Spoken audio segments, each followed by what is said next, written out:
Bien, bonjour à tous. Nous allons commencer cette session d'information sur la première année des études de santé. Je suis le professeur Marc Méladier, le doyen de cette UFR, qui est une UFR des sciences de santé. Et avec moi, vous avez le professeur Éric Legnesca, qui est le vice-doyen en charge de la circonscription pharmacie. Donc, cette journée va se dérouler selon le programme qui vous a été distribué. Vous aurez ici, dans cet amphithéâtre, la présentation de la première année des études de santé, qui maintenant se décline ici, mais aussi dans les autres UFR de l'université, puisque les voies d'accès sont diverses. Et puis, vous avez dans les amphis à côté, vous avez la présentation des différentes filières, médecine, pharmacie, kiné, sage-femme, et ainsi de suite. Donc, vous aurez le moyen d'aller vous renseigner après auprès des étudiants de ces filières qui vous expliqueront comment ça se passe. Et puis, vous avez également une salle dans laquelle vous rencontrerez les étudiants du tutorat, qui sont ceux qui vous aident à passer cette première année des études de santé et à le faire le mieux possible pour réussir selon votre désir. Donc, n'hésitez pas à aller les voir. Ils sont tout à fait dévoués pour ça. Ils vous accompagnent tout au long de la première année. Et ça vous évite de dépenser beaucoup d'argent en vous inscrivant dans des officines privées qui n'ont pas forcément les bonnes informations ni les bons moyens pour vous faire arriver au bon résultat. Voilà. Et je remercie beaucoup le professeur Alberini, le professeur Ancet et Madame Stéphanie Lemerewing qui vont vous faire cette présentation sur cette première année des études de santé. C'est eux qui en sont responsables et donc ils vont pouvoir vous donner toutes les informations nécessaires. Merci beaucoup et bonne journée. Eric, tu veux dire un mot peut-être? Oui, donc n'hésitez pas à rencontrer les étudiants de toutes les filières. C'est aussi un moyen d'avoir une idée des moyens que l'on met pour que vous réussissiez vos études et comment on vous accompagne après dans votre vie professionnelle, vers la vie professionnelle dans les années suivantes. Donc n'hésitez pas à visiter les stands où les étudiants sont présents et discuter avec eux et prendre aussi toutes les brochures qui sont utiles pour vous, pour avoir une idée de votre métier futur. Merci et bonne journée à vous. Et je n'oublie pas de saluer tous ceux qui sont à distance, puisque c'est la première fois que nous faisons cette présentation avec des étudiants connectés. Merci. Jean-Louis. Merci.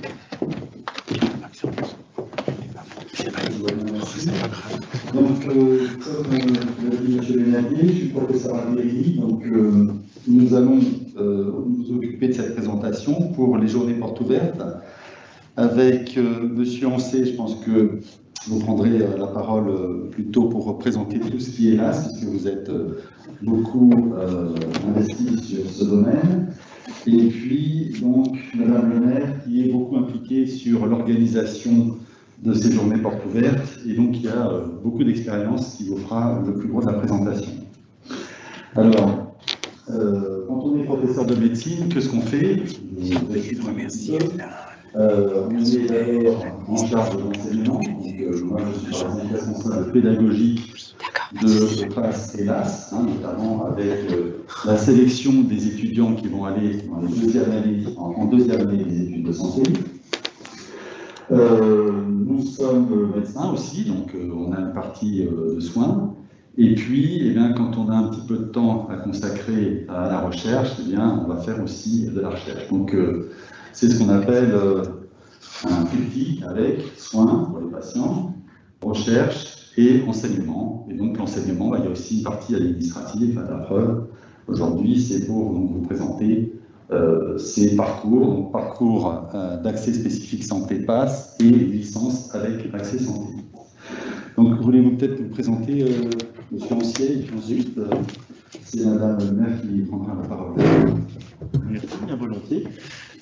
En ce qui me concerne, Pierre Ancet, je suis professeur de philosophie. Alors ça peut vous paraître étonnant, mais parce qu'il existe une filière de licence avec accès santé en philosophie, une LAS philosophie, et également une mineure pour les étudiants de PASS en philosophie.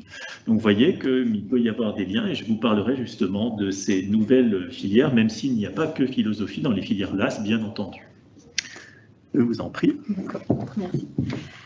Bonjour, donc moi je suis Stéphanie Lemer, je suis impliquée donc, dans la préparation de cette journée dans la PASS, et puis j'enseigne également la biochimie en première année de PASS à l'UFR des sciences de santé.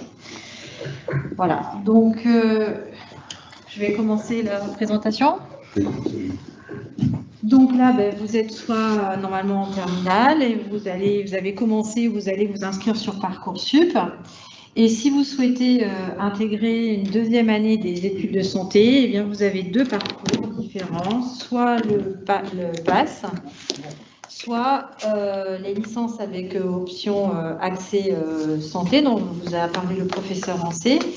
Et en fait, ces deux voies pourront vous permettre donc de préparer soit un diplôme d'état de docteur en médecine, ou un diplôme d'état de docteur en pharmacie, ou un diplôme d'état de masso-kinésithérapeute, un diplôme d'état de docteur en pharmacie, un diplôme d'état de docteur en chirurgie dentaire et un diplôme d'état de sage-femme.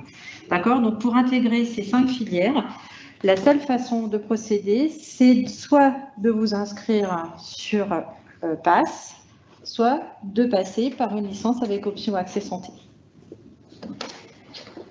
Alors, cette possibilité d'intégrer une deuxième année des études de santé par une licence d'accès santé et par le PASS, eh bien, ça a été mis en place grâce à une réforme il y a l'année dernière.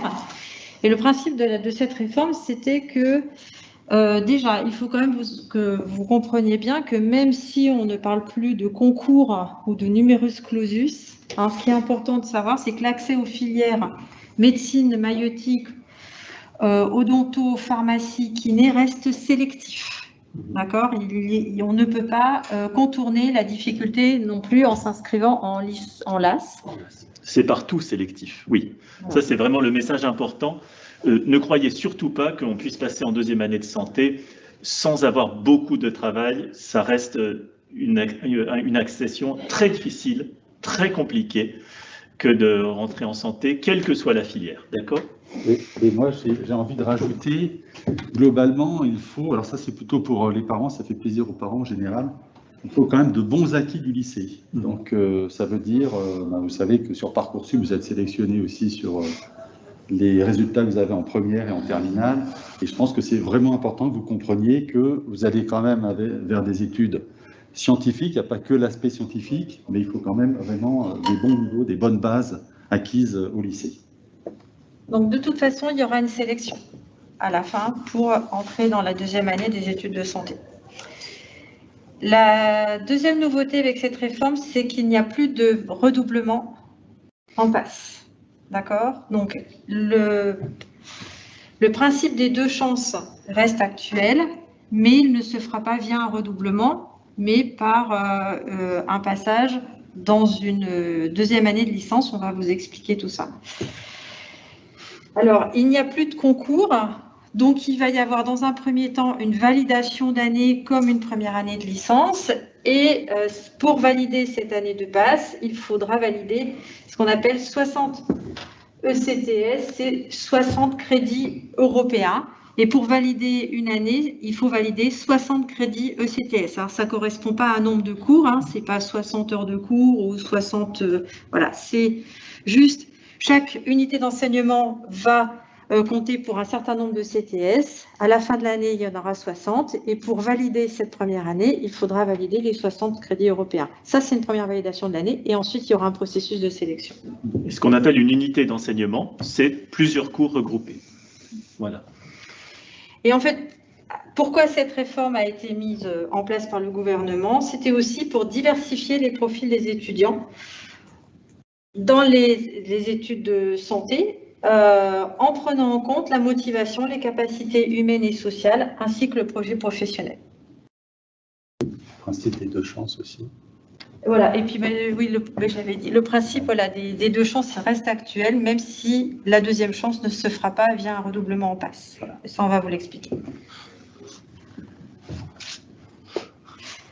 Alors, justement, c'est là. Un étudiant qui a validé son année, mais qui a 10 sur 20 en PASS, qui a validé ses 60 ECTS, mais qui, après le processus de sélection, n'entre pas en deuxième année des études de santé. En fait, cet étudiant, il peut envisager de passer dans une deuxième année de licence en L2 de sa filière LAS, ça c'est compliqué, ou de sa mineure en PASS. Ça n'est pas très compliqué en fait. Imaginons que vous fassiez une LAS Sciences Vie de la Terre, SVTE, et que vous ayez suffisamment bien travaillé pour valider l'année, mais pas assez pour être pris en deuxième année de santé, vous restez dans la filière qui était la vôtre. Ça, c'est le cas où vous étiez inscrit dans une LAS en sciences et techniques, en SVTE, en philosophie, en psychologie, en droit, en langue. Ensuite, autre possibilité, vous êtes inscrit en PASS et vous aviez une mineure. Alors là aussi, une mineure qui peut être SVTE, qui peut être sciences et techniques, qui peut être philosophie, qui peut être psychologie. Dans ce cas-là, vous avez suffisamment bien travaillé pour valider l'année, mais vous n'êtes pas admis en deuxième année de santé, eh bien vous pouvez aller, vous n'êtes pas obligé de le faire, mais vous pouvez aller continuer dans le cadre des études de votre mineur. Par exemple, vous aviez une mineure psycho, vous allez en deuxième année de psycho et vous retentez à ce moment-là le passage en santé depuis cette deuxième année de psycho. C'est pas simple du tout à faire, mais c'est possible. Donc voilà, c'est ce que vient de vous expliquer le professeur Ancet. Donc chaque étudiant pourra bénéficier d'une deuxième possibilité d'entrée dans les filières MM ou PK après validation d'une L2 ou d'une L3. C'est-à-dire qu'on peut retenter sa chance même en troisième année de licence. Dans tous les cas, il n'y a que 2 chances pour une entrée dans les études de santé, toutes voies confondues, PASS ou LAS. Et si vous échouez au PASS, c'est-à-dire que vous ne validez pas votre année, il faudra vous réorienter dans une première année d'une autre formation, donc en L1 via Parcoursup. Et donc vous réorientez, si vous voulez quand même tenter votre deuxième chance, vous réorientez dans une L1 d'un UFR partenaire de l'UFR Santé, justement, et pour tenter votre deuxième chance en L2. Donc il faudra valider la première année, valider la deuxième année et tenter la deuxième chance en L2. Le passage en L1 par Parcoursup, il y a les mêmes chances que quelqu'un qui sort du bac ou ils ont un bonus par rapport à ceux qui...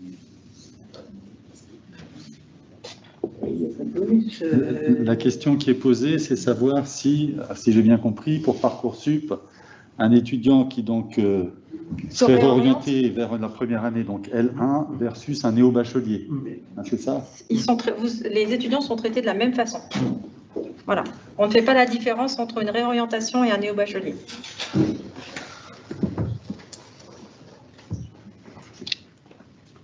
Voilà. Alors, le PASS. En fait, vous suivez les cours de ce qu'on appelle une majeure santé.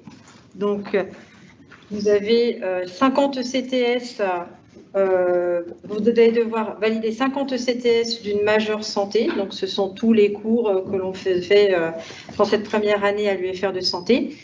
Et 10 CTS qui correspond à une mineure filiarisée. Donc, en fait, c'est une mineure, comme vous l'a dit le professeur Ancet, que les étudiants vont choisir soit en philosophie, soit en psychologie, soit en STAPS, soit en sciences et techniques, etc. D'accord? Donc, il y a plusieurs cours. Vous allez avoir les cours de la majeure santé et plusieurs cours d'une mineure dans une autre filière. Pour les LAS, je vous laisse... Oui, bien pour le principe des LAS, vous avez de la même façon des enseignements, cette fois-ci classiques, c'est-à-dire vous avez les mêmes enseignements en première année de droit que les autres, mais en plus, la mineure santé avec des cours de SVTE au premier semestre, des cours de la faculté de médecine pharmacie au second semestre, et ça se rajoute à un cursus classique. Donc, vous voyez, ce sont des années tout de même très lourdes, puisque vous avez tout le travail qu'ont à faire les étudiants, alors par exemple en LAS psychologie, de psychologie en première année, plus cette mineure santé. Donc l'accès se fait donc soit par le PASS, soit par une LAS, donc ça c'est pour les premières chances, soit via une deuxième année de licence, donc toujours autre que santé. Donc ça, dans le cas, c'est si le PASS est validé ou la mineure santé est validée en L1, mais que les étudiants n'ont pas n'ont pas accédé, merci, à une deuxième année des études de santé. Donc ça c'est pour leur deuxième chance. En licence 2, mais vous pouvez très bien aussi tenter votre première chance en deuxième année de licence. Par exemple, vous faites une première année de licence et puis vous décidez que voilà, finalement, accéder aux deuxième année des études de santé, ça vous plairait. Et donc, vous pouvez très bien vous inscrire à la mineure santé en deuxième année et tenter votre première chance également en deuxième année de licence. Voilà, il y a plusieurs cas possibles. Mais de la même façon, deuxième année de licence, vous avez tout le travail d'une deuxième année de licence, plus celui de la mineure santé. Donc, ce n'est pas facile non plus, loin de là. Toujours même remarque. Hein. Ils se plaignent pas mal, les L2 en ce moment. Alors, pour vous, néo-bacheliers, donc vous l'avez bien compris, il y a deux voies d'accès, donc soit par le PASS, avec la mineure filiarisée, et si vous validez sous les 60 ECTS, donc votre année de PASS, et que vous réussissez les épreuves de sélection, eh bien, les PASS représenteront 50% des places dans les deuxièmes années des études de santé. Il y aura une sélection derrière. C'est ce que je vous ai dit au départ, c'est qu'il y a deux étapes. Il y a une validation de l'année, où là, on passe en deuxième année, mais pas forcément en deuxième année des études de santé. Il y aura un jury de sélection derrière. L'accès aux études de santé reste sélectif. Même si on ne parle plus de numerus clausus, même si on ne parle plus de concours, il y aura une sélection. Et déjà, pour pouvoir prétendre postuler aux études de santé, la première étape, c'est déjà de valider la première année. Ça, c'est obligatoire. Et les étudiants qui auront validé leur première année vont se présenter aux sélections pour rentrer en deuxième année des études de santé, que ça soit PASS ou LAS. C'est la même sélection. Le PASS ou la LAS, la sélection est la même pour les oui. Et donc, il y a un jury de sélection spécifique. Il y aura un jury de validation d'année et il y a un jury de sélection qui intervient après. Et puis, pour les LAS, eh bien, 15% des places en deuxième année des études de santé leur seront réservées. D'accord? Donc, pour accéder aux études de santé, pour vous en tant que néo-bachelier, eh bien, voilà, si vous passez, la répartition entre les PASS et les LAS se fera comme ceci. Alors, un élément important, l'année dernière, toutes les filières de LAS ont eu des personnes qui sont rentrées en études de santé. Ça veut dire qu'il n'y a pas de filière LAS qui n'aurait pas de débouché en deuxième année de santé. Ça n'est pas vrai à Dijon. On a eu des personnes reçues partout. En philosophie, on a eu 10%, 3 étudiants sur 30 qui ont eu chacun la filière qu'ils souhaitaient. Ça vous paraît peut-être peu, mais en fait, c'est un bon résultat. Donc là, pour des néo-bacheliers, eh bien, le taux de néo-bacheliers qui vont intégrer les deuxièmes années des études de santé représente 65%. Ensuite, il y a 30% des places qui seront réservées aux étudiants qui tenteront leur deuxième chance. D'accord, parce que chaque étudiant a 2 chances d'intégrer ces études de santé. Donc 30% des places seront réservées à ces étudiants en deuxième chance et 5% des places, en fait, seront réservées à des étudiants qui passeront par des passerelles. Donc, ce sont des étudiants qui ont fait des études, qui ont un master, qui ont un doctorat, qui ont un diplôme d'ingénieur et qui souhaitent se réorienter et intégrer les études de santé. Dans ce cas-là, on ne leur demandera pas de de refaire une passe, mais ils présenteront un dossier par un jury et qui décidera de les intégrer ou pas en deuxième ou en troisième année des études de santé en fonction de leur parcours. Est-ce que vous auriez une idée des pourcentages d'étudiants en PASS et en LAS? Parce qu'on a juste le pourcentage de places, mais se faire une idée par rapport au nombre d'étudiants, c'est un peu compliqué. Par rapport au nombre global. À peu près. Par rapport au nombre de places dans chaque filière? Ça sera après, on va vous les donner, le nombre de places dans chaque filière. Alors, voici un peu le programme des 2 semestres de PASS. Donc, le semestre 1, vous aurez 50 heures de morpho, ce qu'on appelle morpho-physio, donc l'anatomie, physiologie, 67 heures de chimie-biochimie, 36 heures de biophysique, 60 heures de biologie cellulaire. Alors, 20% projet d'études, alors dans 20 heures de projet d'études, donc dans cette UE projet d'études, vous aurez déjà tout un séminaire avec des conférences par des professionnels de santé, donc vous aurez des pharmaciens, vous aurez des médecins, vous aurez des kinés, des dentistes qui vont vous présenter leur métier. Ça vous aidera peut-être à vous faire une idée, à choisir ou à affiner votre choix pour l'année suivante.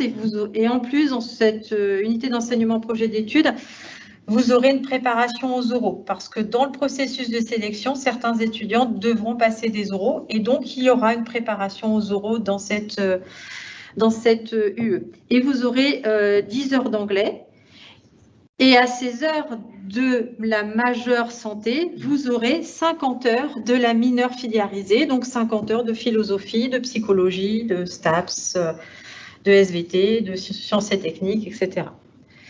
Donc vous voyez, la mineure filiarisée compte beaucoup par rapport à l'ensemble des disciplines qui sont représentées au semestre 1. Donc ce n'est pas quelque chose d'annexe. Certains étudiants se disent oui, ça ne va pas compter dans la moyenne. En fait, si, ça va compter dans la moyenne. Il y a beaucoup d'heures de cours et il y a un poids qui est non négligeable des mineurs filiarisés en PASS. Donc cette mineure filiarisée va compter dans la validation de l'année. Et je vous le rappelle, si l'année n'est pas validée, il n'y a pas d'accès aux études de santé. Donc, il y aura un premier examen sur toutes ces unités d'enseignement en décembre. Ensuite, le deuxième semestre, vous avez toujours 30 heures d'anatomie physiologie, 45 heures de santé publique, 16 heures médicaments, 30 heures d'introduction à la pathologie thérapeutique, 24 heures d'initiation à la recherche, 25 heures de communication déontologie, et vous aurez encore 10 heures d'anglais, plus les 50 heures autres de la mineure filiarisée, puisque c'est 100 heures sur toute l'année, donc elle est découpée, 50 heures au S1 et 50 heures au S2. Rajoutez à ça, il va falloir suivre 2 unités d'enseignement de spécialité, qui font 2 fois 40 heures. Alors, qu'est-ce qu'on appelle des unités d'enseignement de spécialité? Ce sont les unités d'enseignement spécifiques, donc médecine, métier de la rééducation, pharmacie, odontologie et sage-femme. On vous a mis un peu les matières que vous allez retrouver. Donc, pour médecine, vous allez retrouver de la biochimie. On va vous parler de troubles du métabolisme, de l'imagerie médicale, anatomie tête et cou, et ces cours seront mutualisés avec l'unité d'enseignement spécifique odontologie. Physiologie intégrée, complément de physiologie d'organes, ça c'est pour l'UE médecine. Pour métier de la rééducation, donc kiné, eh bien, ils vous parleront des nombreux métiers de la rééducation, le modèle biopsychosocial et le mouvement. Donc, ça sera vraiment des cours spécifiques pour cette filière. L'UE pharmacie, eh bien, on vous parlera des principales voies d'accès aux substances actives par synthèse chimique, des différentes sources de production de molécules d'origine naturelle, les principales formes galéniques en fonction des voies d'administration, et puis les aspects réglementaires, parce qu'en pharmacie, il y a quand même de nombreux aspects réglementaires. L'unité d'enseignement spécifique odontologie, eh bien, vous retrouvez l'anatomie tête et cou qui est mutualisée avec médecine, biologie et santé de l'appareil manducateur et des cours de déontologie. Et pour l'UE spécifique sage-femme, eh bien, anatomie du pelvis et du sein, les adaptations physiologiques des grands systèmes à la grossesse, beaucoup de physiologie, beaucoup d'histologie, et on vous parlera aussi de l'unité fœto-placentaire. Donc, vous voyez là, ce sont vraiment des cours qui vont être spécifiques à la filière de santé que vous allez choisir. Et il faudra choisir 2 unités d'enseignement parmi ces 5. Alors, juste une petite précision, parce que nous utilisons régulièrement l'acronyme MMOPK. Donc, dans l'ordre, on a tendance à dire médecine, M, c'est maïotique, ce qui correspond à sage-femme, peut-être que tout le monde ne le savait pas. Ensuite, odontologie, pharmacie, et le cas, c'est kiné. Mais c'est un petit peu restrictif, kiné, puisque vous avez vu maintenant, on a tendance à utiliser le terme métier de la rééducation, parce que nous avons aussi des places. Alors, ce n'est pas un nombre très conséquent. L'année prochaine. Pas l'année prochaine. Ce ne sera pas Parcoursup. Ah, d'accord. Voilà, en tout cas, c'était juste pour vous dire que métier de la rééducation, ce n'est pas que kiné, il y a aussi ergothérapie, psychomotricité, enfin psychomotricien, pardon. Voilà, donc ça élargit un tout petit peu. D'abord, ça augmente le nombre de places, et puis ça élargit aussi un petit peu cet aspect des métiers de la rééducation. Le choix des deux spécialités au deuxième semestre, il y a des places pour tout le monde. Ah oui? Il y a déjà des... Ah non, non, pour les cours, il y a des places pour tout le monde. Chaque étudiant a vraiment le choix. Alors par contre, c'est vrai qu'on vous demandera, enfin on demandera un classement, Oui. c'est-à-dire, je pense que quelqu'un qui préférerait faire de la maïotique va prendre cette UE spécialité, premier choix, maïotique, et peut prendre une autre, je ne sais pas, pharmacie ou métier de la rééducation ensuite.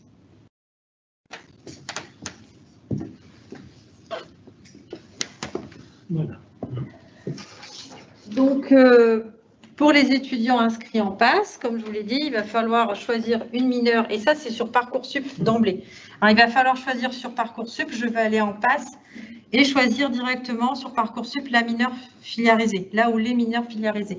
Donc, vous avez sciences et techniques, sciences vie, terre, environnement, STAPS, psychologie, philosophie et c'est langue oui. et communication. Donc, les langues, vous aurez le choix entre allemand, espagnol et italien.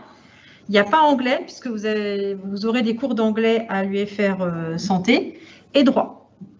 Et alors, comme je vous le disais tout à l'heure, ce choix n'est pas anodin parce qu'en fait, si, vous l'avez compris, vous ne rentrez pas en deuxième année de santé, vous irez en deuxième année de la filière dans laquelle vous avez choisi votre mineur filiarisé. Donc, c'est vraiment quelque chose de stratégique pour les étudiants qui ne rentreraient pas en deuxième année de santé puisqu'ils vont être susceptibles, en tout cas, de poursuivre vers la filière de la mineure filiarisée. Et comment ça se passe en deuxième année par rapport aux autres étudiants qui auront fait la totalité des enseignements de première année dans la mineure?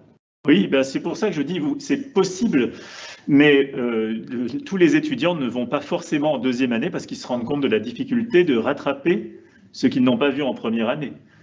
Donc l'orientation ici est un cas particulièrement délicat. Et puis, bien sûr, il y a aussi des choix en fonction des préférences. Et il est bien logique qu'il y ait plus d'étudiants qui souhaitent, par exemple, entrer en sciences vie, en STAPS éventuellement, que entrer dans d'autres filières plus liées aux sciences humaines. C'est bien logique. Et après, il n'y a pas de place pour tout le monde non plus hein, dans les mineurs. Dans les filières qui découleraient potentiellement de ces mineurs filiarisés. Mais quand on parle de stratégie, on cite souvent l'exemple de ceux qui voudraient faire de la kinésithérapie. C'est vrai qu'il y a quand même un lien entre kinésithérapie et STAPS. Hein, oui. Donc ça, c'est vrai que c'est un élément important à prendre en compte dans la stratégie de choix de cette mineure. Sportif. Oui, mais souvent ils sont quand même attirés par l'activité physique. Sur la rééducation, on est très bon dans STAPS. Hein? Ouais. Alors, on vous a un peu détaillé les contenus de ces mineurs. Alors, la mineure sciences et techniques, c'est de la chimie et de la physique, hein, avec des maths évidemment, donc atomistique, atomes et molécules. Vous ferez de la chimie générale avec les bases de nomenclature, les composés moléculaires et ioniques, on vous parlera des gaz parfaits, transformation physique et chimique, des quantités de matière, des réactions chimiques. Vous ferez de la chimie organique. Les compléments de nomenclature, la stéréochimie, tout ce qui est effet électronique, base de réactivité chimique, vous ferez de la thermodynamique et puis vous ferez de la physique, donc générale 1 et 2, donc des mathématiques, hein, puisqu'on ne fait pas de physique sans mathématiques, de l'optique, de l'électrocinétique, de la mécanique, les circuits électriques, voilà. Donc il faut vraiment aimer la chimie et la physique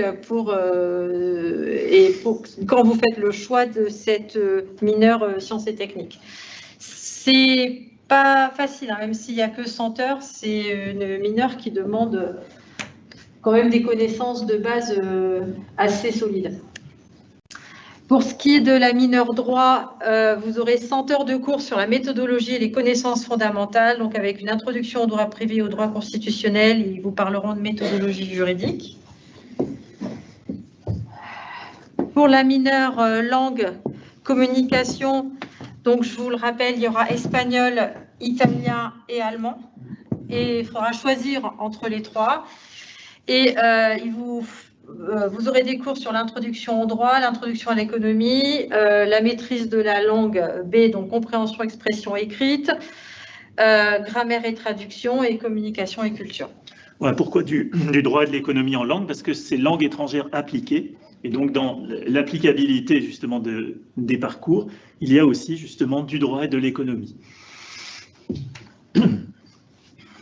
La mineure psychologie? Oui, alors en psychologie, eh bien, vous retrouvez les différentes branches de la psychologie, c'est-à-dire la psychologie du développement, la psychologie sociale, la psychologie clinique et la psychologie cognitive. Ce sont les 4 branches principales en psychologie.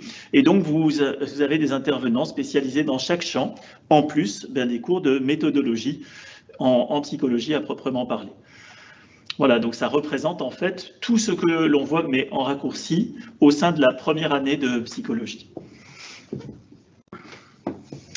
Pour la philosophie, eh bien, nous avons prévu de proposer un cours de logique appliquée, c'est ça la pensée critique. C'est en fait un cours de logique appliqué à des problèmes du monde contemporain.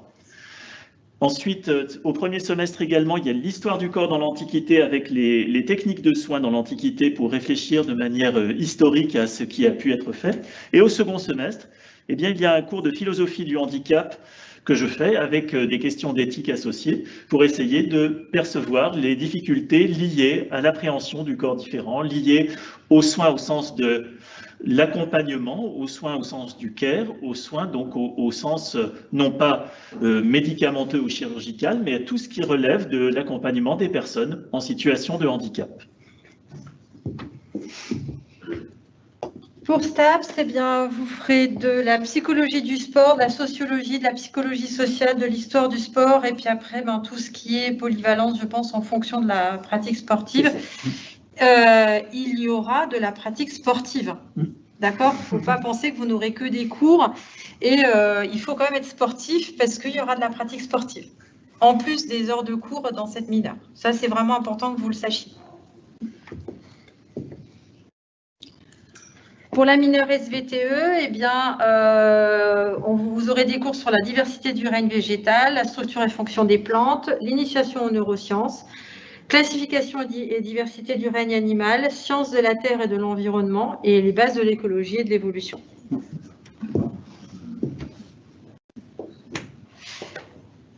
Si vous décidez de vous inscrire en LAS, vous aurez les cours de la licence classique et il faudra en plus suivre les cours d'une mineure santé, donc c'est l'inverse. Et vous devrez suivre les enseignements de 2 modules parmi les 3, mais ce n'est pas vous qui le choisirez, c'est selon l'UFR d'origine. Ce sera des cours en e-learning, c'est-à-dire que ce ne seront pas des cours avec un enseignant. Et donc, pour tout ce qui est SVTE, pour toutes les LAS, il faudra suivre les enseignements du module santé. Et la différence, la particularité, c'est pour SVTE, ils ne suivront pas les cours de sciences vie parce qu'ils les auront dans leur licence. C'est le même, c'est dans leur programme de licence, donc ça ne sert pas à grand-chose. Par contre, ils vont devoir suivre les cours de SHS. Je vous laisse...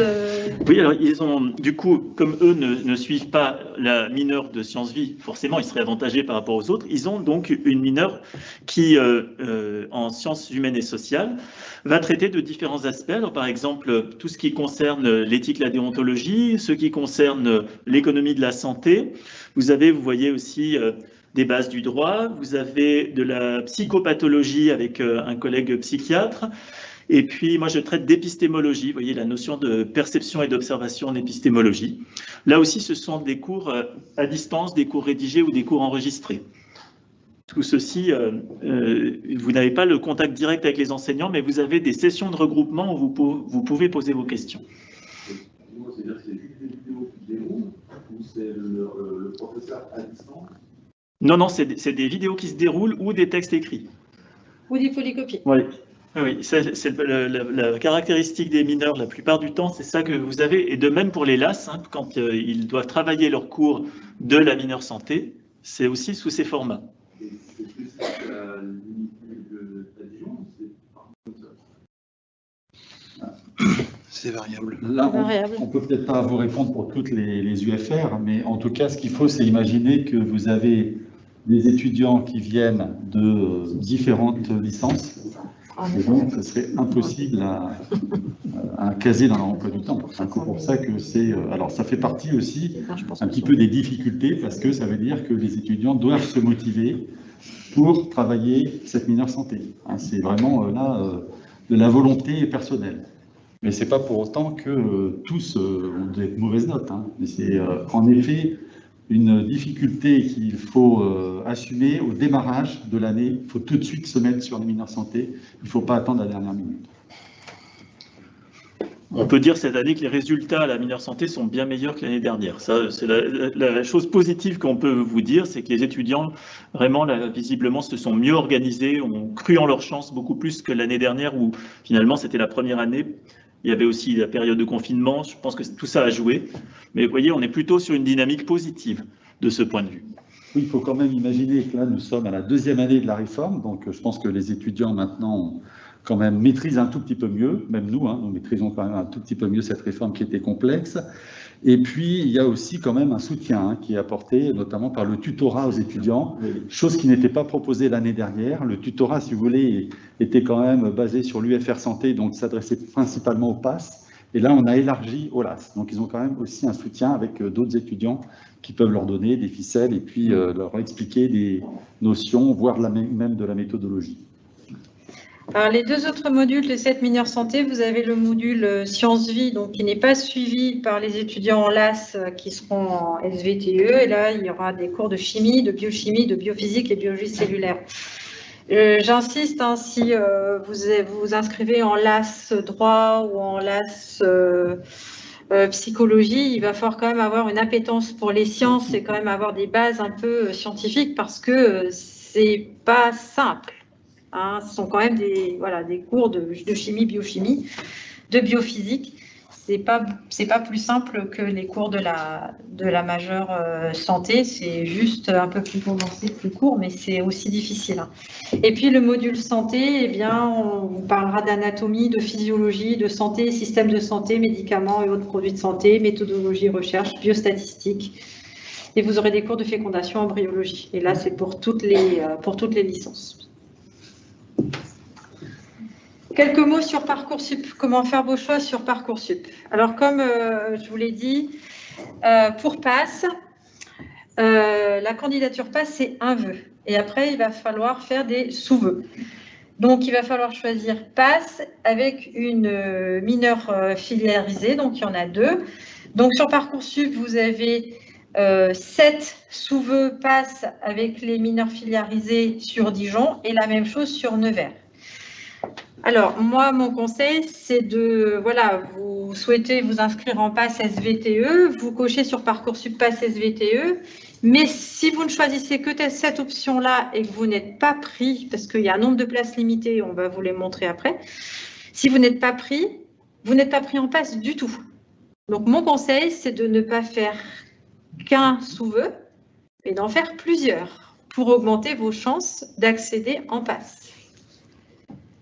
Donc, ne vous contentez pas de cocher une seule combinaison, PASS et une mineure.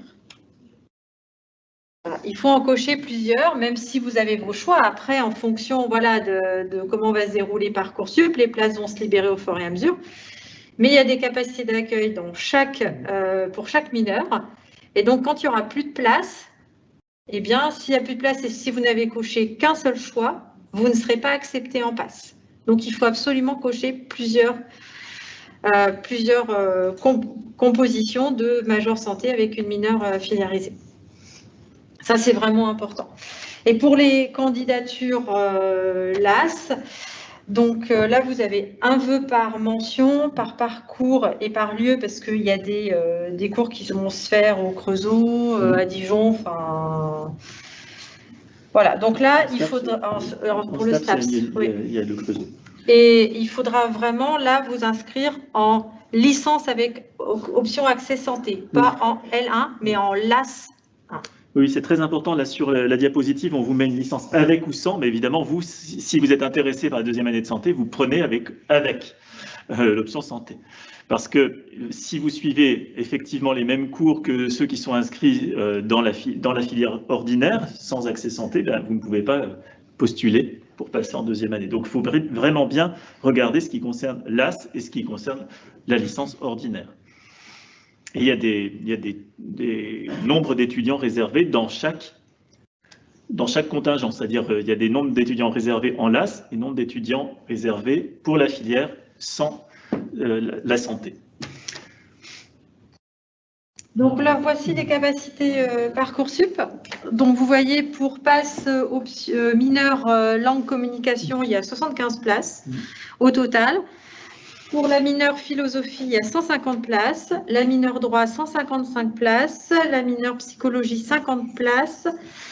La mineure sciences tech, 80 places. La mineure SVTE, 110 places. Et STAPS, 150 places. Il y a 770 places au total sur Parcoursup, avec 740 places à Dijon et 30 places à Nevers. Sachant qu'à Nevers, c'est à distance. Sachant qu'à Nevers, oui, à Nevers, les enseignements se feront à distance, c'est-à-dire que les enseignants feront cours à Dijon et le cours sera transmis à Nevers. Sauf pour l'anglais, parce que pour les cours d'anglais, il y a un professeur d'anglais qui se déplace à Nevers. Mais tous les cours seront en vidéotransmission. Donc les élèves de Nevers ne voient jamais les professeurs. Non, mais je vous expliquerai après comment on fait les cours et vous verrez que les étudiants de Dijon ne voient pas non plus les professeurs.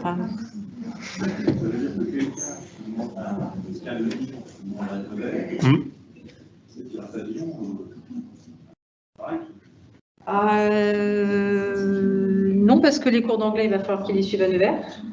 S'il est inscrit à Nevers, il faut qu'il aille à Nevers. Ça engage pour la suite. Pour les LAS, voilà les capacités Parcoursup. Donc pour les LAS langues, qui ont donc avec toujours l'option santé, hein, il y a 5 places en anglais, 5 places en allemand et 5 places en espagnol. En LAS philosophie, il y a 30 places, LAS droit, 30 places, LAS psychologie, 15 places. Alors, ne vous étonnez pas, a priori, la LAS psychologie, elle n'est pas encore ouverte sur Parcoursup, ça va venir, je pense, le 16 février. Voilà, donc vous pourrez toujours, si ça vous si vous avez envie de vous inscrire en LAS psychologie, attendez 16 février, la formation va apparaître. Pour tout ce qui est sciences techniques, il y a 55 places. La LAS sciences vie et sciences de la terre, 50 places. La LAS STAPS Dijon, 36 places. Et la LAS STAPS Le Creusot, 15 places. Donc, il y a 246 places en LAS.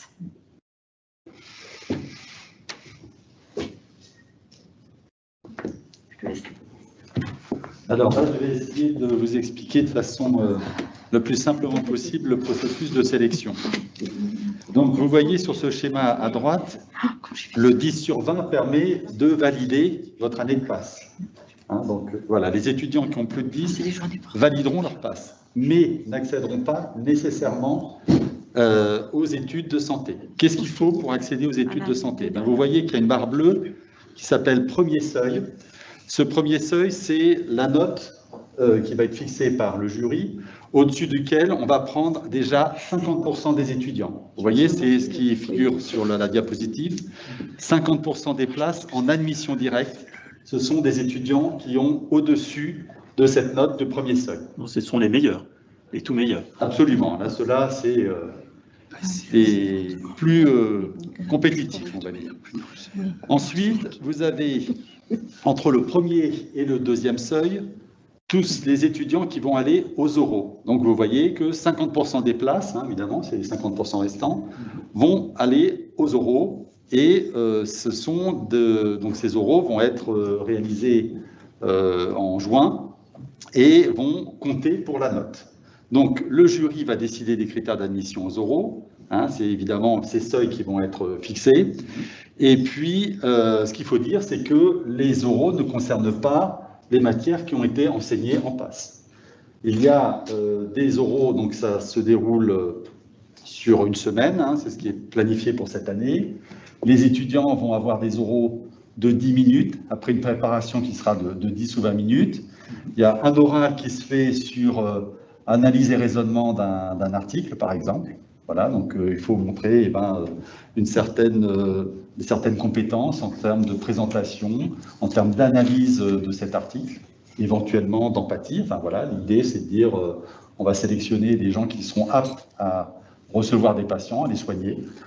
Et puis, il y a un autre qui est dans le cas de situations complexes, hein, donc c'est l'autre oral qui va être réalisé. Donc systématiquement, les étudiants auront, ceux qui iront aux oraux, auront ces 2 oraux, hein, donc 10 minutes chacun, et qui sont précédés d'une préparation. Donc l'année est validée en première session, hein, évidemment, il faut que ce soit le cas, sinon ils ne peuvent pas accéder. Et vous verrez aussi que, ça ce sera des coefficients qui seront donnés, je pense, à la rentrée prochaine. Chaque filière, donc ce que j'ai dit tout à l'heure, l'acronyme NOPK, va appliquer des coefficients. C'est-à-dire que si vous voulez aller vers pharmacie, les coefficients qui vont être appliqués sur l'UE médicaments seront plus élevés que l'anatomie, par exemple. Hein, évidemment, les pharmaciens vont avoir affaire aux médicaments, à tout ce qui est pharmacologie, donc leurs coefficients sont plus élevés. Quand on est sur la filière maïeutique, le coefficient qui va être le plus élevé, ça va être plutôt anatomie. Voilà, c'est un peu comme ça qu'on peut... Et pour les oraux, on est évalué avec ceux qui ont choisi le même type de filière. On est évalué en fonction des concurrents qui aspirent à la même filière que soi. Oui, tout à fait. Voilà. Et pour les oraux, là, puisqu'on a fait passer l'an passé, on m'a dit oui, mais c'est très subjectif l'évaluation d'un oral. Alors je peux vous rassurer, on a fait des oraux blancs, on a vérifié que l'on était bien d'accord. Et autant moi-même que mon collègue de médecine avec lequel j'avais fait passer les oraux blancs, on était vraiment tombé sur les mêmes notes. On voit très vite qui est l'étudiant brillant qui comprend et qui peut nous faire passer quelque chose facilement par l'intermédiaire de l'oral, et puis qui ne se repère vraiment pas bien dans les textes, qui n'a pas de capacité de synthèse. Ce n'est pas si subjectif que vous pouvez le penser, mais on voit par contre la motivation des étudiants, on voit des aspects qui, dans un QCM, évidemment, ne transparaissent pas, des aspects de personnalité, et c'est particulièrement intéressant de faire passer des oraux. Donc n'ayez pas l'impression que c'est de l'arbitraire, ces oraux dont on parle. Je l'ai parfois entendu de la part des étudiants, et pour les avoir fait passer, je peux vous assurer du sérieux que ça représente, d'autant plus que dans les filières qui sont en sciences humaines que je connais bien, il y a beaucoup d'oraux de ce type-là, dans des concours de recrutement pour le professorat ou autre. Et donc, je sais par expérience à quel point ça peut être objectif également. Oui. Excusez-moi, à propos des oraux, ma première question, c'est de savoir, est-ce que le classement à l'écrit, il intervient, ou est-ce que tous les compteurs sont remis à zéro à partir du moment où on va à l'oral? On n'a pas... Non, on ne tiendra pas compte de l'écrit. Pour les 50%, tous les étudiants iront aux oraux, en effet. La deuxième question, par rapport à ce que vous disiez, le jury décide des critères d'admission.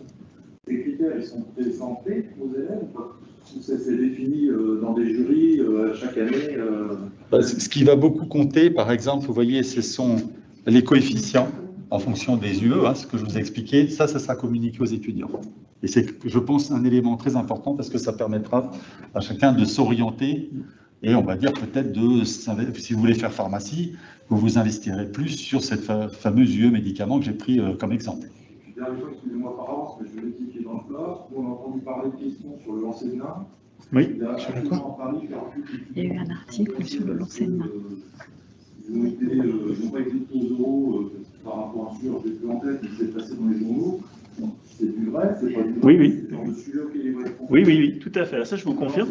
C'est vrai. C'est vrai, c'est un sujet d'éthique, effectivement, qu'on a eu l'année dernière. C'était un cas complexe. Alors, évidemment, ce sont des cas qui sont, vous allez dire, c'est pas médical, mais en fait, si, c'est une question d'éthique qui est posée ici. C'est une question d'éthique qui est rapportée à la philosophie du handicap dont je vous parlais tout à l'heure. Alors, qu'est-ce que c'est que cette histoire? Mais en fait, dans les années 90, c'était une personne de petite taille qui avait choisi de faire un spectacle où il était lancé par des gens de taille normale. Et on disait, bah, ça, c'est complètement inacceptable, on doit interdire ça. Et lui-même disait, mais non, c'est ce que j'ai choisi de faire, je demande de le faire. Et en fait, ici, l'important, c'est de montrer quels peuvent être les différents points de vue à articuler, afin de dire, est-ce que c'est le respect de la volonté de la personne qui va primer? Est-ce que c'est un respect des risques? Parce que quand on est de petite taille, on a aussi plus de risques de lésions au niveau de la colonne vertébrale, etc.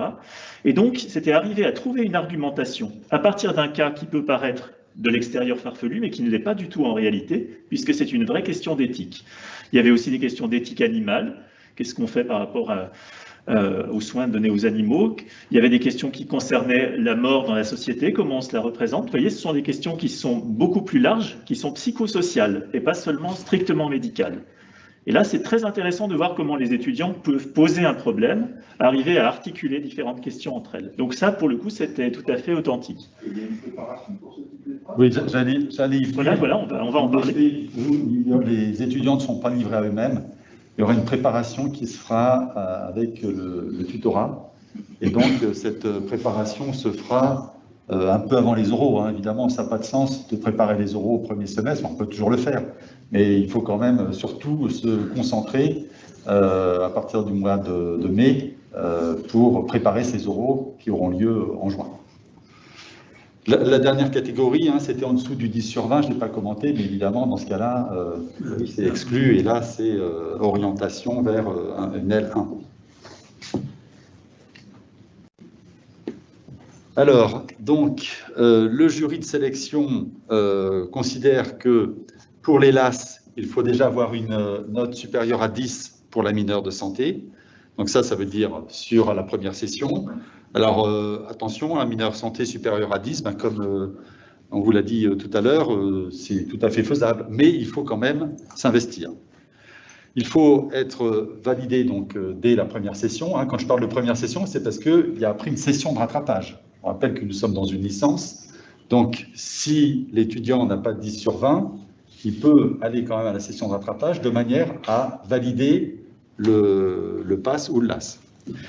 Ensuite, il va y avoir pour les LAS un interclassement dans la promotion, hein, puisque en fait cet interclassement, ça correspond à, nous avons des étudiants qui viennent de différentes UFR, de disciplines différentes, et donc il faut les classer pour savoir s'ils vont être reçus en deuxième année de santé, et donc ils vont être classés par rapport à leur rang de promotion dans chacune de ces licences. Il n'y a pas de nombre de places réservées par filière, hein, donc ça c'est clairement établi. Et puis, il y a le même processus que pour les PASS, vous voyez, 50% des places sont en admission directe, 50% des places à travers les oraux, et donc, eh bien, ça sera le jury aussi qui décidera des critères d'admission de la même manière, hein, c'est le même jury pour PASS et pour LAS. Voilà, mais je répète bien ce que je disais tout à l'heure, même s'il n'y a pas de nombre de places réservées par filière, l'année dernière, toutes les filières ont eu des admis en LAS. Toutes les LAS ont eu des gens qui ont réussi. Alors voilà un peu les capacités d'accueil. Donc il n'y a plus de numerus clausus comme Madame le maire vous l'a dit, il y a un numerus apertus. La question c'est, est-ce qu'on peut former un nombre illimité de médecins, un nombre illimité de sages-femmes ou de pharmaciens? Non, ça n'a pas de sens. Hein. Il faut quand même que l'enseignement à partir de la deuxième année soit de qualité, et donc on ne peut pas avoir pléthore d'étudiants dans chacune de ces filières. Et donc vous voyez que quand on est sur la colonne PASS, il y a 50% des places qui vont être réservées à ces étudiants de PASS. Il y en aura 15%, ça a été déjà montré sur une diapositive précédente, 15% pour les LAS 1, 30% pour les LAS 2, donc on va dire c'est souvent des étudiants qui peuvent être passés par une passe et donc qui vont retenter leur chance en L2, voire L3, comme M. Ancet vous l'a dit tout à l'heure. Et puis, il y a aussi un certain nombre de places qui sont réservées pour les étrangers et puis des personnes qui vont utiliser des passerelles. Ça peut être des scientifiques, par exemple, qui veulent faire médecine à un moment donné, ou alors des infirmières qui veulent devenir sages-femmes. Hein, donc, on a toutes ces possibilités. Mais vous voyez quand même que leur nombre est assez réduit, hein, puisque ça représente 5%. Donc, le chiffre qui est important à retenir, c'est en bas à droite, vous voyez, au total, il y a 395 places pour uniquement ce qu'on appelle MMOP, hein, puisque ça, c'est l'UFR de santé. Et il faut y rajouter, bien sûr, la formation de kiné, donc IFMK. Vous voyez, il y a 80 places à Dijon et 25 places à Nevers. Donc, si vous faites le total, ça fait 500 places. Voilà. Pour accéder aux deuxième année des études de santé, vous avez 500 places. Et toutes les places sont pourvues. Ça veut dire quoi, toutes les places sont pourvues? Eh bien, ça veut dire que c'est ce qui s'est passé l'année dernière. Hein, il n'y avait pas assez de LAS 1 qui pouvaient passer en deuxième année des études de santé. Les places ont été reversées en passe.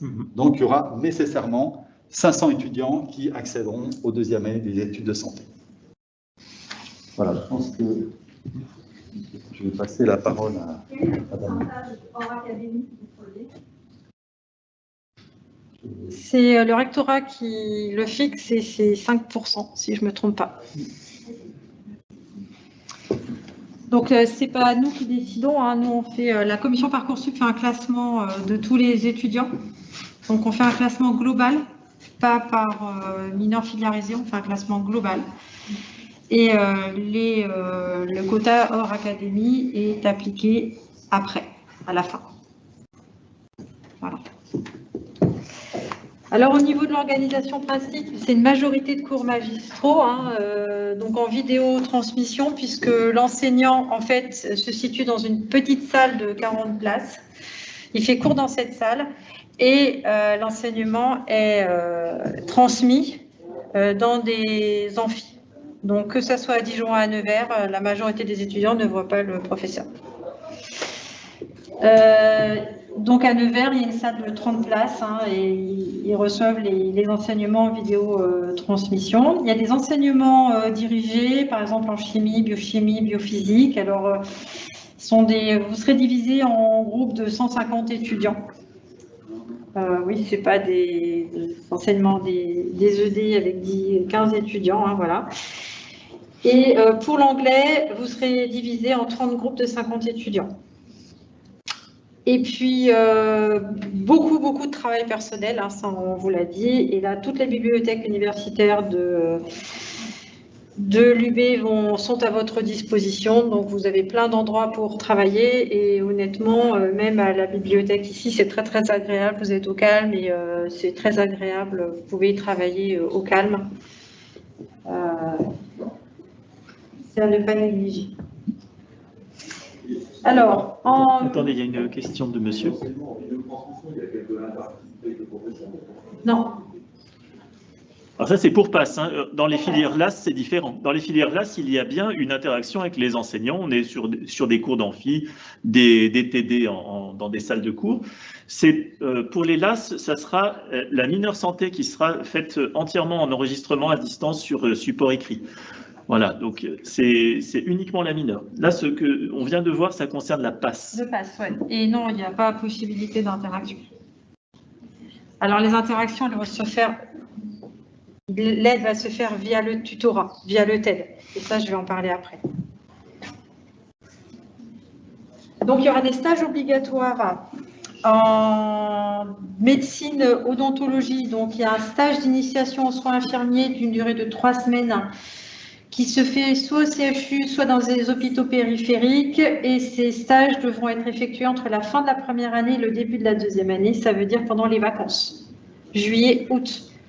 Donc, ne prévoyez pas de partir en vacances. Ce n'est pas vous qui choisirez la date des stages. Elle sera imposée. Donc ça, il faut que vous en ayez bien connaissance. Et puis en pharmacie, si vous décidez de faire pharmacie, il y a des stages d'initiation et de découverte du métier de pharmacien d'officine de 6 semaines. Et là, ça sera à la fin de la deuxième année. Excusez-moi, pour les stages, qu'il y a une obligation pour être majeur? Bon, bah, non. Hein. Une obligation d'être majeur? Oui. Non. Non. C'est juste le stage qui est obligatoire. Mais il y a certaines structures qui ne prennent pas les personnes qui sont mineures. Alors, ces stages sont faits sous forme de convention. Donc, que ce soit majeur ou mineur, c'est le niveau d'études et la validation de la passe. Donc, vous pourrez le faire sans problème. Il y a une convention entre l'université et l'hôpital. Donc, les étudiants seront couverts. Alors, pour tout étudiant, je pense de l'université, il doit être à jour de la visite médicale qui est obligatoire au centre de prévention et santé universitaire. Donc, on va vérifier que vous êtes à jour de vos vaccinations. Il y a, je vais insister sur la vaccination contre l'hépatite B. Une contre-indication à la vaccination contre l'hépatite B correspond à une inaptitude, à une orientation vers les professions médicales ou paramédicales. Ça veut dire que si vous avez une contre-indication à la vaccination contre l'hépatite B, ne venez pas en PASS ou en LAS. Vous ne pourrez pas faire de stage. Pardon ? C'est pareil, ils pourront pas. Il faut qu'ils soient vaccinés pour faire leur stage. Donc de toute façon, mais ça, je parle de contre-indication médicale. Majeure. Hein. Vous ne pourrez pas intégrer une deuxième année des études de santé si vous avez une contre-indication médicale majeure pour la vaccination contre l'hépatite B. Ça, il faut vraiment, et on ne dérogera pas à la règle. Sachant qu'il est tout à fait possible de faire son schéma vaccinal pendant la première année. C'est ça. Il faut que vous soyez à jour au moment des... Oui, mais c'est au cours de la première année. Voilà. Alors là, je vais donner aussi une information. Si vous êtes en situation de handicap, si vous avez besoin de dispositifs particuliers, si vous avez besoin de tiers-temps pour les examens, il faut absolument vous manifester le plus tôt possible lors de l'inscription, par exemple, auprès de la scolarité pour qu'on puisse mettre en place le plus rapidement possible les dispositifs dont vous avez besoin. D'accord ? Et ça, c'est important de le faire en tout début d'année parce que pour que ces dispositifs soient acceptés, il va falloir que vous passiez devant un médecin de l'université. Et ne vous y prenez pas à la dernière minute parce que vous n'aurez pas forcément de rendez-vous pour les examens. Et puis, la scolarité a besoin de temps aussi pour tout organiser. D'accord ? Donc ça, c'est important. Si vous êtes en situation de handicap ou si vous avez besoin de dispositifs particuliers ou si vous avez besoin d'un tiers-temps, il faut vous manifester dès l'inscription dans les UFR, quel que soit l'UFR. Alors ça, c'est vraiment important. Oui. Ça, c'est valable aussi pour les LAS, bien sûr. Hein. C'est valable pour toute l'université, mais vraiment faites attention, ne laissez pas traîner et faites-le d'emblée. Alors, il y aura des cours ouverts. Hein. Donc, pour le PASS, ils auront lieu les 16 et 17 février en distanciel sur Teams. Donc, le 16 février de 9h30 à 11h, vous pourrez suivre des cours de santé publique en même temps que les PASS. De 11h à 12h30, vous aurez des cours de la spécialité maïeutique et le 17 février de 11h à 12h30, vous pourrez suivre des cours de spécialité médecine. Donc là, ça sera sur inscription sur le site de l'UFR, de l'université. Voilà. Alors, quelques mots sur le TED. Alors, le TED, c'est pour tutorat des étudiants en santé de Dijon. Ce sont des étudiants qui sont en deuxième ou troisième année des études de santé. Donc, il y a des médecins, des pharmaciens, des kinés, des maïeutistes, des sages-femmes et même des dentaires. Alors, pour dentaires, il y a quand même une nouveauté. Il y a l'ouverture d'une formation sur Dijon. Donc, les étudiants de Dijon ne seront plus obligés de partir à Nancy. Il y a l'ouverture d'une formation en dentaire sur Dijon qui va démarrer là à la rentrée. Donc, ce sont des étudiants qui sont formés à l'UFR, hein, qui nous connaissent bien, qui interagissent avec nous et qui vous aident à la réussite. Alors, ce n'est pas obligatoire. Moi, je vous dis que c'est fortement conseillé de vous y inscrire, hein, puisqu'ils travaillent en collaboration avec les enseignants de l'UFR. Les objectifs, c'est de vous aider à avoir un travail régulier. Hein. Ils vous proposeront des cols, donc des mini-examens dans les conditions d'examen, des examens blancs. Ils vous aideront à une meilleure compréhension du cours. Hein. Ils vous corrigeront, vous donneront des corrigés pour ces cols. Ils font ce qu'ils appellent des séances tutorat, donc des espèces d'enseignements dirigés pour expliquer des points du cours qui posent problème. Ils organisent des permanences de questions-réponses et à l'école, vous aurez vos notes, hein, et donc vous pourrez vous auto-évaluer. Alors par exemple l'oral dont on parlait tout à l'heure, les étudiants du TED ont beaucoup aidé la préparation à l'oral. Ils se sont d'ailleurs eux-mêmes soumis à l'entraînement des enseignants qui faisaient passer les jurys pour les oraux blancs. Et ensuite, eh bien, fort de cette expérience, ils ont préparé les étudiants qui allaient devoir passer les oraux. Et ça a été vraiment très, très utile et très important pour ceux-ci. Voilà, ça répond à une question qui était posée tout à l'heure. Et ça sera encore, cette année, ça sera encore comme ça. Donc l'intérêt, c'est que c'est gratuit. Donc si on vous demande de l'argent, ce n'est pas le TED. On va bien être clair, hein, c'est gratuit, pas d'argent. Conformité parce que la validation d'école et leur correction est réalisée par les enseignants qui font les cours, donc les enseignants de l'UFR. Proximité, toute l'école, les séances tutorat se font à l'UFR et le planning est intégré, c'est-à-dire que l'école, etc., sont intégrés dans le planning des cours de PASS. Et tous les ans, le TED a l'agrément OR, hein, qui vous montre la qualité de l'aide qui est apportée par ces étudiants. Alors le TED, c'est une association, hein, qui est créée en 2010, qui est gérée par un bureau de 9 membres et qui est supervisée par un conseil d'administration et des responsables du PASS. Et puis, ce sont des étudiants formés sur Dijon. En général, il y a 98% de la promotion qui s'inscrit au TED. Et puis, voilà, ils proposent des cols, ils ont des permanences pédagogiques tous les mercredis de midi à 2h. Des permanences administratives également tous les jours. Et voilà, ce que disait le professeur Ancet, il vous prépare aux épreuves orales. Voilà, il propose des annales, il propose une plateforme de QCM, il propose des parrainages en fonction de la filière souhaitée, si possible, donc c'est pas mal. Et puis, il y a un site internet sur lequel je vous invite à aller. Voici les autres réseaux sociaux sur lesquels vous retrouvez le TED, hein, Facebook, Twitter, Instagram. Et puis, le mardi 15 février, ils vous feront une matinée dans le cadre des cours ouverts de présentation du PASS et du TED et ils vous feront quelques cours de biologie cellulaire, de biochimie, de morphologie, physiologie. Voilà, alors ils sont à côté. Moi, je vous engage vraiment à aller les voir à la fin de cette présentation, discuter avec eux. Et je vous engage vraiment à vous inscrire au TED. Ils sont vraiment très impliqués. Et ils vous seront d'une aide extrêmement utile. Et je répète, c'est gratuit. Donc, il n'y a pas de confusion à avoir entre une prépa privée qui est chère et le TED qui est gratuit. Je laisse la parole à Maxence, je te laisse te présenter. Oui, c'est vrai. Alors, bonjour à toutes et tous. Donc, moi, je suis Maxence Roulia, je suis étudiant donc, en 5e année de médecine à l'UFR de santé. Et je suis aussi le vice-doyen étudiant de l'UFR. Donc, je fais partie du bureau de direction. Je suis en charge des étudiants de toutes les filières de santé, de la première année, donc de la PASS, jusqu'à la fin de l'internat. Pour commencer, je vais vous inviter à faire quelque chose, c'est que quand vous vous inscrirez sur Parcoursup, si vous le faites, vous ne vous inscrivez pas pour devenir PASS, vous vous inscrivez pour faire un métier plus tard. Et c'est extrêmement important de savoir comment va se passer tout le long des études de chaque filière. Vous avez la possibilité en haut de voir les différents étudiants, vous pouvez rencontrer les différentes filières, notamment kiné, sage-femme, pharmacie, et il y a une présentation des études médicales. Je vous invite vraiment à le faire, parce que par exemple, si vous souhaitez faire médecine, c'est pas juste un an, c'est au minimum 9, et d'ici que vous serez dans les études, ce sera sans doute 10.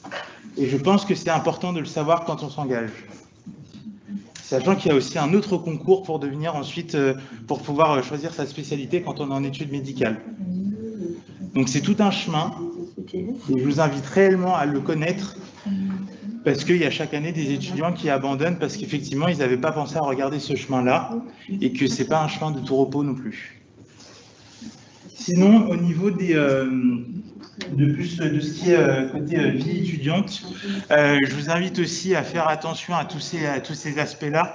Vous avez sans doute entendu parler au niveau des lycées de l'inscription sur le site étudiant.gouv pour faire des demandes soit de logement pour résider sur les résidences Crous qu'il y a sur le site de l'université, soit pour avoir une bourse. N'hésitez pas à le faire. Vous aurez largement de quoi faire avec les cours pour pas avoir le temps de travailler à côté. Donc, je vous invite vraiment à le faire. Le service de santé universitaire, il a été présenté. Le droit des étudiants. Il faut savoir qu'à Dijon, on a la chance, malgré tout, d'avoir une représentation étudiante assez forte et très impliquée. Donc, moi, je suis que l'une des personnes, et donc je suis intégré notamment sur la mise en place de la réforme. J'ai été intégré sur tous les comités de travail et sur tous les comités de pilotage. On a la possibilité de faire remonter les difficultés. On est là aussi pour faire respecter vos droits, que ce soit au niveau des étudiants généraux, mais également au niveau de l'UFR Santé. Et on est tous très regardants à ces droits-là. C'est pas une année facile, il ne faut pas bâcler ses droits parce qu'on doit réviser. Et pour ça, vous avez toute une équipe d'élus de chaque filière différente qui sommes présents, donc c'est des étudiants des années supérieures qui sommes présents pour pouvoir défendre vos droits et pouvoir discuter avec toutes les personnes et pouvoir régler des situations qui pourraient être complexes. Tout ça pour dire que vous n'êtes pas seul quand vous vous lancez dans tout ça. C'est parfait. Et côté vie étudiante, pareil, en général, c'est pas l'année où vous en aurez le plus, malheureusement. Mais vous verrez aussi l'enseignement supérieur et la période de l'université, c'est quelque chose de très différent. Vous allez, au côté social, rencontrer énormément de personnes. Vous allez vous créer des liens d'amitié pour parfois très longtemps. Pensez-y un petit peu. C'est quand même très important aussi. Et c'est également un élément majeur de réussite. On le dit souvent, parfois mieux vaut prendre une petite pause que de s'acharner sur un cours, etc. Pour ça, on a notamment créé à l'université une cellule bien-être qui est là pour écouter justement les étudiants, pouvoir les accompagner, les aider et ensuite les réorienter si besoin est. Il n'y a aucune honte à ne pas forcément aller très bien. Vous avez tout à fait le droit. Les études sont particulièrement difficiles et c'est tout à fait compréhensif. Mais par contre, je vous invite fortement à en parler, alors que ça peut être soit cette cellule, mais vous avez aussi tout un tas de possibilités. Ça peut être de la famille, des proches, des amis. Vous avez plein de possibilités. Pensez à le faire. Encore une fois, j'insiste vraiment parce que vous rentrez dans une filière de santé et ça se finit jamais en un an. Et ensuite, il faut tenir sur long terme. Donc, si vous brisez dès la première année, ça va être particulièrement difficile pour la suite. Et une dernière chose, je l'ai dit tout à l'heure, on est particulièrement regardant au fait que vous ne soyez pas seul. Donc on est très présent et on accompagne énormément les étudiants s'il y a des problématiques, si vous avez des difficultés. Vous avez beau être dans des grands amphis, pas forcément en interaction directe avec les enseignants, pour autant, vous n'êtes pas abandonné non plus. Et des notions comme parfois du harcèlement, etc. ne sont pas acceptées non plus. Et l'UFR est particulièrement regardant et réagit à juste titre sur toutes ces notions-là et vous n'êtes pas abandonné en disant vous êtes en passe, débrouillez-vous. Absolument pas. Donc soyez certains de notre engagement sur ça et du fait que nous, étudiants, sommes aussi présents pour participer à tout ça. Donc certes, vous êtes dans des grands amphis, vous êtes de très très grosses promotions, mais vous n'êtes pas abandonnés non plus dans le lot. Bien, merci Maxence. Donc, comme nous avons largement débordé du temps qui était prévu, il y a une autre présentation qui va démarrer et ceux qui veulent assister aux autres présentations, notamment sur les différents métiers de la santé, eh bien, peuvent quitter la salle.